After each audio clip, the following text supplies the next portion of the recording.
Informations sur les écrits professionnels, partie 2.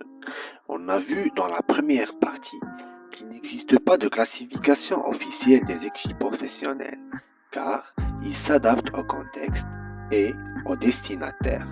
Dans cette partie, on verra les différents types d'écrits professionnels: mail, lettres, notes de service ou d'information, les notes en général, le rapport et le compte rendu.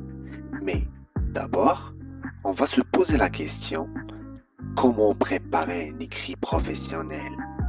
Premièrement, il faut définir des objectifs clairs. C'est ce qu'on appelle le contexte. Deuxièmement, il faut identifier la cible. Troisièmement, choisir le format le plus pertinent. Quatrièmement, structurer vos idées, hiérarchiser vos informations.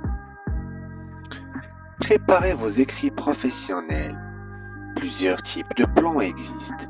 Le plan chronologique, où on cite des faits chronologiquement par leur date, voire l'heure et les minutes. Le plan thématique ou analytique, où on choisit un thème ou un sujet qu'on va analyser au cours de notre écrit professionnel.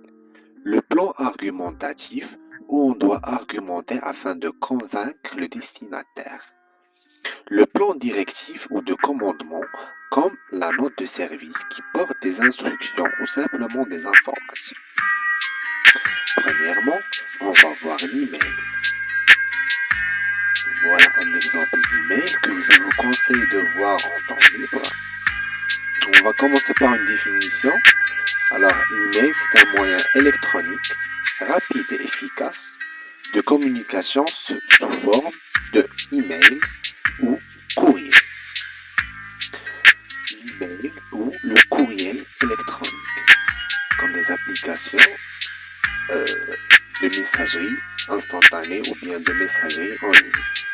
Il respecte un certain nombre de critères. Alors, on va parler des caractéristiques de l'email. Premièrement, on voit que toujours il est mentionné l'objet sous le destinataire.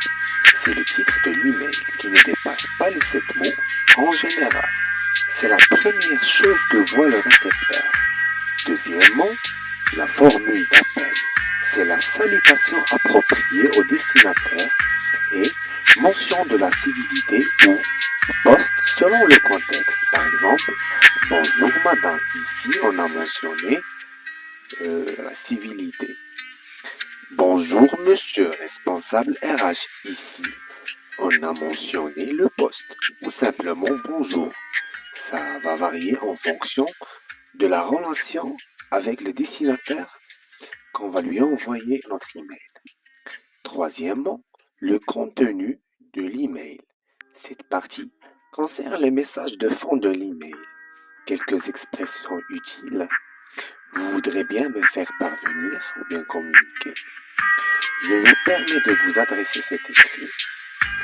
Comme convenu lors de notre dernier appel entretien, suite à votre retour concernant, pour faire suite à notre dernier échange, nous vous invitons, etc. Prenez le temps de voir cet exemple d'email pour passer à la deuxième partie.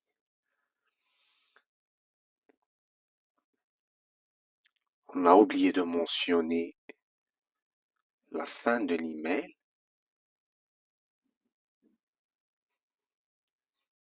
La fin de l'email, on ajoute la formule de politesse ou une brève formule de courtoisie.